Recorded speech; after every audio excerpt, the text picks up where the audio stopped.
ကျွန်တော်တို့ဒီများကနော်ရမ်းမကူမှာစပါတယ်ပေါ့ view ပေါ့နော်ညနေ6နာရီ9နာရီဆိုလို့ရှိရင်လူချီပေါ့နော်ဒီကကူမှာ view လာတဲ့နေရာလေးကိုကျွန်တော်တို့လည်းများတာသွားပြီးတော့ဓာတ်ပုံထပ်လာလေးတွေတွားရင်းတော့အဲ့ဒီနေရာမှာဆိုလို့ရှိရင်ဒီလိမ့်ဆန်းပြီးလည်းရှိတယ်ပြီးလို့ရှိရင်ပေါ့နော်အပန်းချလေးလည်းညတော်တော်လေးကိုလှောက်တာပေါ့နော်အဲ့ဒီနေရာလေးကိုတွားကြည့်ပြီးတော့နော်ဒီနေ့ကကျွန်တော်တို့ဆိုလို့ရှိရင်တပတ်တည်းရင်နားတဲ့အခြေချလို့ရှိရင်အိမ်မှာဒီလိုနားတဲ့ပေါ့နော်နားရဲ့အခြေချလို့ရှိရင်အဲ့ဒီပန်းချကိုပတ်တိုက်သွားတာပေါ့အဲ့ဒီပန်းချမှာကငါကထတာလေးလည်းလာလေတာပေါ့အဲ့ဒီပန်းချမှာဝင်ကြီးမပေးရဘူးပေါ့နော်ဝင်ကြီးကကိုယ့်ရဲ့စေတနာရှိလို့မလေးဝင်တကြလို့ပုံထဲကိုထည့်ရတယ်အဲ့ဒီနေရာတော်တော်လေးကိုဖြူလာတယ်ဒီနေ့တွားမှာပေါ့နော်အခုတွားနေတယ်နော်ဟုတ်ကဲ့ပါဟိုရဲလို့ချီပြမှာနော်ဒါကဝင်ဘုတ်ပါနော်ဝင်ဘုတ်သူ့ရဲ့ဝင်ဘုတ်လေးဖြစ်ပါတယ်နော်ရှိမှဆိုလို့ရှိရင်ဒီပန်းပေလေးတွေနဲ့သူကခြံခတ်ထားပါတယ်ဒီမှာပေါ့နော်ဒီမှာအားလေးလည်းဆက်လို့ရပါတယ်ဒါအနေက6သားလေးလာလဲပါတော့နော်ဒီနေ့ကဆိုလို့ရှိရင်ညနေ9နာရီတော်တော်အေးတဲ့နေရာလေးပေါ့နော်တော်တော်တိတ်ဆိတ်တဲ့နေရာလေးပေါ့နော်ဒီမှာကြည့်ရနော်ဒီမှာရအေးတဲ့နေရာလေးဒီနေရာလေးပေါ့နော်ဒါကဝင်ဘုတ်ပါဘာချဝင်ဘုတ်ရှိမှဆိုလို့ရှိရင်လည်းဒီမှာပေါ့နော်ဒီမှာမာလေးတစ်ချကိုသူကကပ်ပေးထားတာနော်ကြည့်လို့ရအောင်ဆိုပြီးတော့အဲကိုကျွန်တော်တို့ဝင်ကြည့်မယ်နော်ဝင်ဘုတ်နော်တကားဝင်ပြီးတော့ကျွန်တော်ကဝင်တော့မှာထဲလေးကိုတစ်ချက်ပေါင်းလိုက်ပါဒီမှာနော်ထဲမှာဆိုလို့ရှိရင်တော်တော်လေးကိုလာဒီမှာပန်းပင်လေးပေါ့နော်ဒီမှာပန်းပင်လေးတော်တော်လေးကို view လာတာပေါ့နော်ဒီမှာပန်းပင်လေးတော်တော်လေးကို view လာတဲ့နေရာညနေဆိုလို့ရှိရင်ဒီနေရာလေးကတော်တော်လေးကိုသိစိတ်တဲ့နေရာလေးပေါ့နော်အေးစစ်စစ်နေရာလေးအေးချမ်းတဲ့နေရာလေးပေါ့နော်ဒီမှာတော့အပင်လေးရှိတယ်ဒီမှာအပင်လေးအများကြီးပဲဟိုမှာလည်းပင်လေးရှိတယ်ဟိုပေါ်မှာတွေ့လားပင်လေးအများကြီးပန်းပင်လေးဒါပါထမပေါ့နော်ပါထမနေရာခန်းလေးပေါ့နော်သူတို့ပါထမနေရာခန်းလေးဒုတိယဝင်ဘုတ်လေးပါနော်ဒုတိယဝင်ဘုတ်လေးပါဒီမှာနော်ဒီနမ်းမှာဆိုလို့ရှိရင်ကိုယ့်ရဲ့စေတနာနဲ့ပေါ့နော်မလေးကိုရပေါ့နော်တရားပြီးဖြစ်နှစ်ပတ်ဝဲဖြစ်အားပြောပြီးကိုကြက်တယ်ထိုင်လို့ရတယ်ဒီနေရာလေးမှာဆိုလို့ရှိရင်ကိုယ်စေတနာရှိလို့ပေါ့နော်လူခံထားတဲ့ပုံလေးဖြစ်ပါတယ်နော်ဒီနေ့မှာကျွန်တော်ရဲ့စေတနာရှိလို့ပေါ့နော်မလေးကို1 league ကိုကျွန်တော်ဒီထဲကိုသူပေးမယ်ပေါ့နော်စေတနာရှိလို့ပေါ့နော်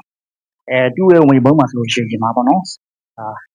စာရေးထားတာပေါ့နော်အင်္ဂလိပ်လိုနဲ့ရေးထားတယ်။ဒါလေးရေးထားတယ်။ပြီးလို့ရှိရင်ဒီဘက်မှာဆိုလို့ရှိရင်လည်းဒီမှာဘုတ်ရှိတယ်နော်။ဒီဘက်မှာလည်းတစ်ဘုတ်ရှိတယ်။ဒီမှာဆိုလို့ရှိရင်ဒါဒုတိယနေရာလေးပေါ့နော်။ဒီနားမှာဆိုလို့ရှိရင်လည်းဒီမှာပန်းပင်လေးအများကြီးပဲ။ဒီမှာဆိုလို့ရှိရင်ကြည့်နော်။ဒီမှာဆိုလို့ရှိရင်ဟိုမှာပေါ်မှာဆိုလို့ရှိရင်တရက်ပြီးလေးအများကြီးပဲနော်။ဒီမှာဒလိဆန်လေးပြမယ်ဒီမှာဒလိဆန်လေးကျမုတ်တီးတွေလည်းရှိတယ်။ဟိုပေါ်မှာဆိုလို့ရှိရင်ဟိုပေါ်မှာကျမုတ်ပီးလေးရှိတယ်နော်ဒီမှာဒလိဆန်လေးဒီမှာဒေါင်း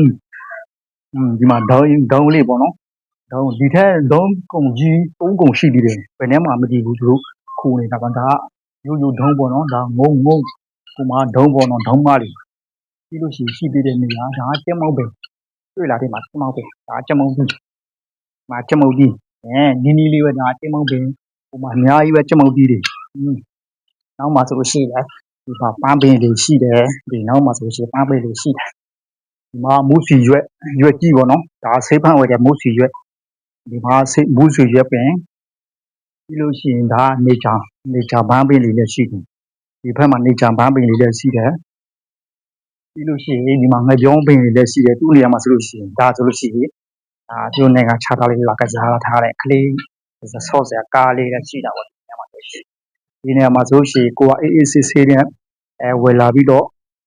အေးလေးချိုးလေးပါငယ်ဒီတောက်လို့ရတဲ့ဒီနေရာကဆိုအရန်လည်းမအေးဆေးတဲ့နေရာလေးပေါ့နော်ဒါအပေါ်မှာဒီမှာရှမ်းစုံပင်နော်ဒီမှာပြီးနေတယ်နော်ရှမ်းစုံပင်ဒီမှာကြည့်တာမသိဘူးရှမ်းစုံပင်ရှမ်းစုံပင်ကျွန်တော်ပြမယ်နောက်ထပ်ဒုတိယတစ်ထပ်ကြံသေးတယ်နော်ဒုတိယတစ်ထပ်လည်း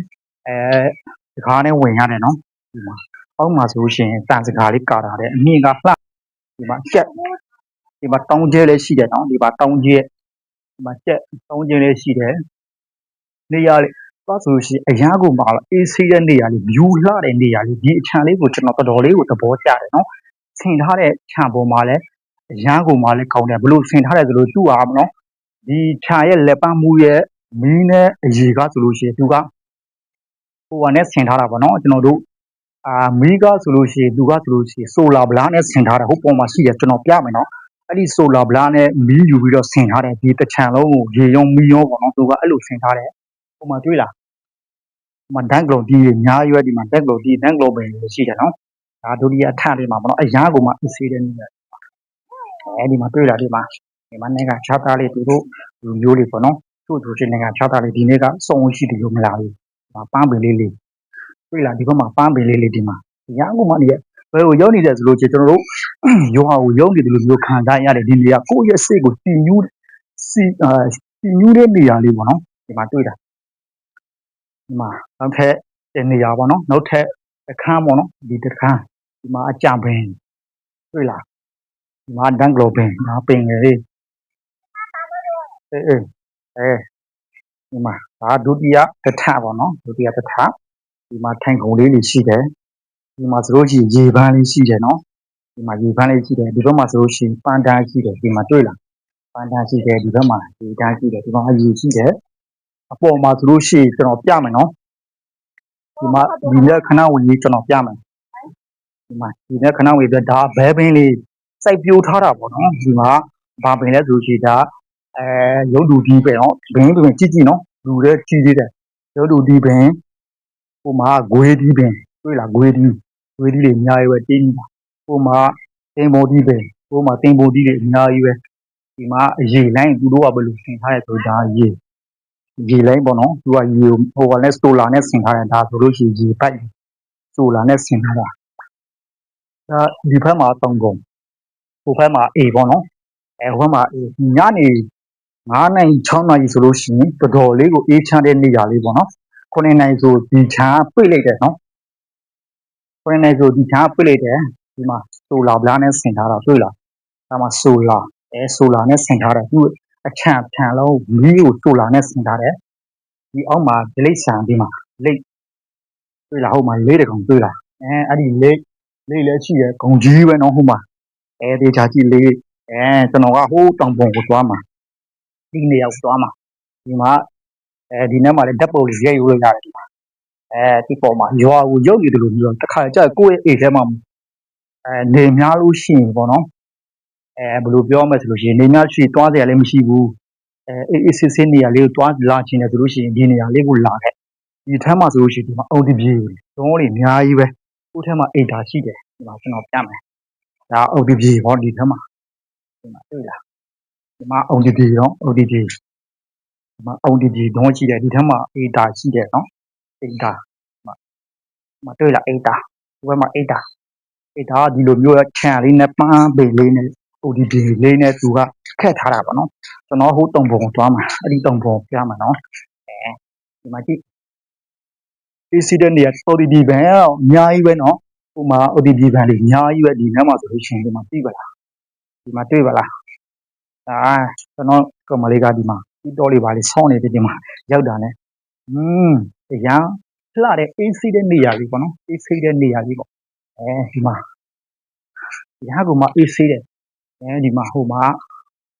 ဟိုတဲ့နေရာမှာနားတဲ့နေရာလေးပေါ့ဟိုမှာချိုရွယ်လေးပါတယ်လေဝိုင်လာလို့ရှိရင်အဲ့ဒီနေရာမှာဖြောက်လို့ရတယ်ဟိုပေါ်မှာတော့ဘုံရှိသေးတယ်ဘဲပင်းလေးဘာပင်းလေးတို့တော့သူတို့စိုက်ထားတာပေါ့နော်ဒီမှာကြည့်နော်ဘဲပင်းလေးပါလေးစိုက်ထားတယ်ဒီမှာဆိုလာဗလားနဲ့ဆင်ထားတယ်သူ့အချံကတော်တော်လေးကိုသဘောကျတယ်မီးကိုသူကစိုးရမှမယူဘူးသူ့သူဆိုလာဗလားနဲ့ဆင်ထားတယ်ဒီမှာကြည့်ဒီမှာအေးလေးတစ်လုံးရှိတယ်ဒီမှာပန်းပင်လေးပါလေးရှိတယ်ဒီမှာခြံစိုက်ပြုတ်ထားတာပါသူစားဖို့တောက်ဖို့ပေါ့နော်အဲ့လိုမျိုးစိုက်ဖို့တစ်ပင်မှာဆိုလို့ရှိရင်သူအစာရေးထားတယ်နော်အဲ့လိုမျိုးပေါ့နော်ဒီမှာဒါတံပြန်ပင်တံပြန်တီးနေတယ်တံပြန်တီးနေတယ်အဲ့မှာတီးနေတာဆိုလို့ရှိရင်ဒါချက်ခါတီးပင်ပေါ့ဒီမှာချက်ခါတီးပင်နော်ချက်ခါတီးပင်ဒီမှာရွာမှာဆိုလို့ရှိရင်ကျွန်တော်တို့စားနေတဲ့အဲ့ဒါပါလဲခမ်းမဲ့တီးတာဒီမှာလေဒီချိန်မှာတော့ဘိုတက်နေတာတော့ဘောကနေပြီးတော့ဒီမှာရှိတယ်မိသားမှာရှိတယ် အဲ့ဒီတော့ဘာမှမဟုတ်ဘူးကျွန်တော်ကလူထားတဲ့ကြောင်တယ်တဲ့ဒီကနေ့မိုးလေးပေါ့ဒီနေ့စိုက်မှာတော့အောင်း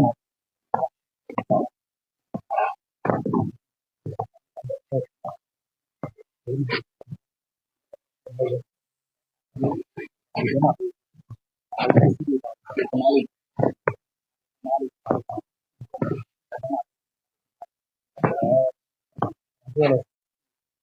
ရွေးမယ်ဟောလို့ရတယ်ဒီတက်တော့ရတယ်ဒီနေ့တော့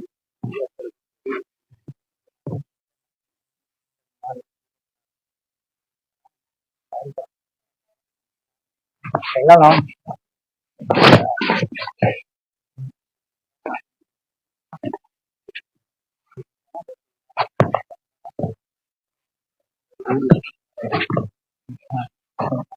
ဒီနေ့မျိုးအဲ့ဒီ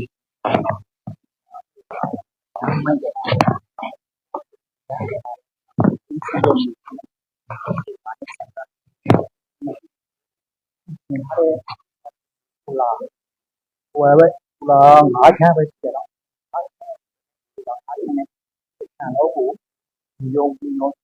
အပြီးတာဒီတော့ဒါကြီးပဲဒီတော့ဒါ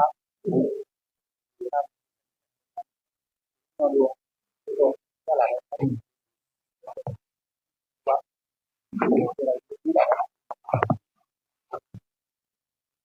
တော့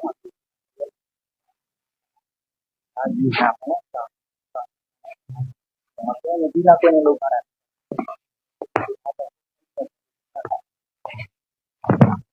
အဲ့ဒီတော့ဘောနေဒီတော့ဒီတော့ဘာကြလဲဆိုတော့ဒီနားထဲမှာနေရတယ်ကျင်းလာတယ်ကျင်းလာတော့မှဒီကမှဒီပုံစံလေးတက်ပြီး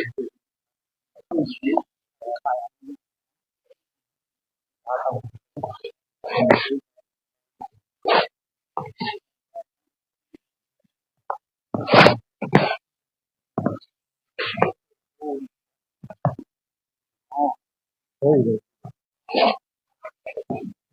ဒီရည်တော့ဝိုင်းတယ်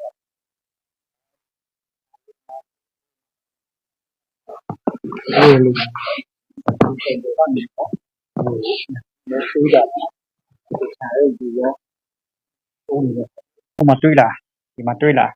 ဒီမှာလေဒီမှာတိတ်တလုံးလုံးဆိုလို့ရှိရင်မောင်ကြည့်လို့ကိုအပေါ်ကြည့်လို့မစိုးတော့ဘူးဒီမှာတွေ့လားဒီမှာတော်တော်လေးကိုလှတယ်နော်ဒီနေရာကဆိုကြည့်အဲ့ဒီမှာဒါတုံထိတ်မိုးတွေဘူးနော်ပေါင်ရက်လက်ခါဘက်ကကျွန်တော်ရိုက်ကြထားတာဖြစ်ပါတယ်နော်ဒီမှာကြည့်တော့နော်တိတ်တလုံးဆိုလို့ရှိရင်ပေါ့အပေါ်ကိုကြည့်လို့မစိုးတော့ဘူးဒီမှာခပန်းလေးကပြီးလက်ခါဘက်ကနေကျွန်တော်ရိုက်ထားတာ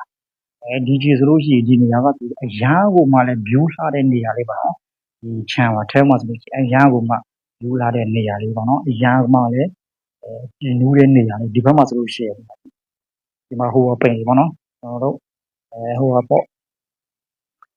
ဒီမှာလေးကျွန်တော်ခွန်လို့မတက်တော့ဘူးပြစ်တော့ပဲလေဒီဟိုပေါ့တုံထဲမှာလည်းရှိသေးတယ်အဲ့တုံထဲမှာအေးလေးရှိတယ်ဒီမှာတုံထဲမှာလည်းအေးလေးအများကြီးပဲနော်တုံကြီးကဆွဲပြီးရိုက်ထားတာပါမှာဒီတုံဟောတယ်ဒီမှာနင်းလေးဘဲရရှိတယ်နော်ဒီမှာပိတ်စိတ်ရရှိတာပေါ့ဒီရန်ထဲမှာလည်းဒီနေရာကြည်နူးတာပေါ့နော်တုံပုံကနေပြထားတာတုံလေကနေပြီးတော့ရိုက်ထားနေမှာကျူးတော်လှတယ်တိုက်လေးတို့မလေးရှားမှာတိုက်တယ်လို့ကြည့်အမဒီမှာတိုက်တယ်လို့ကြည့်လို့မစိုးတော့ဘူးနော်တုံရဲ့ခလေပေါ့နော်တုံခလေပေါ့နော်ကျွန်တော်ရှေ့ကင်မလာနဲ့ကျွန်တော်ပြထားတာဒီမှာအဲ့ဒီမှာရှိတာတိုက်လေးအများကြီးပဲဟိုးကျွန်တော်လေးကို view လှတဲ့နေရာတွေနော်ဒီမှာကြည့်ဒီနေရာရွာကိုရောက်တယ်လို့မျိုးခံစားရတယ်နော်ဒီခြေစလို့ရှိအရန်ကိုမှ view လှတဲ့နေရာလေးညနေ9နာရီ6နာရီပေါ့နော်အဲ့ဒီခြေဆိုလို့ရှိရင်ဒီနေရာလေးကိုလာချင်တယ်ဆိုလို့ရှိရင်လာလည်းလို့ရပါတယ်နော်ဒီနေရာလေးကအရန်မှအေးဆေးတယ်ဒီခြံကဆိုလို့ရှိရင်ခြေပိတ်တယ်ဆိုလို့ရှိရင်ညနေ9နာရီဆိုခြံပိတ်ပြီနော်ညနေ9နာရီဆိုခြံပိတ်ပြီအဲ့ဒီ9နာရီ6နာရီ အဲ့ဒီအခြေပဲရှိတယ်နော်အဲ့ဒီအခြေပဲဖွဲ့တာပေါ့နော်ကျွန်တော်တုံရဲ့ခလေဘက်ကနေရိုက်ထားတာဟိုမှာကျွန်တော်ကောက်မှလေးအတက်ပေါ်သူ့တို့ရိုက်နေတယ်ဟိုမှာ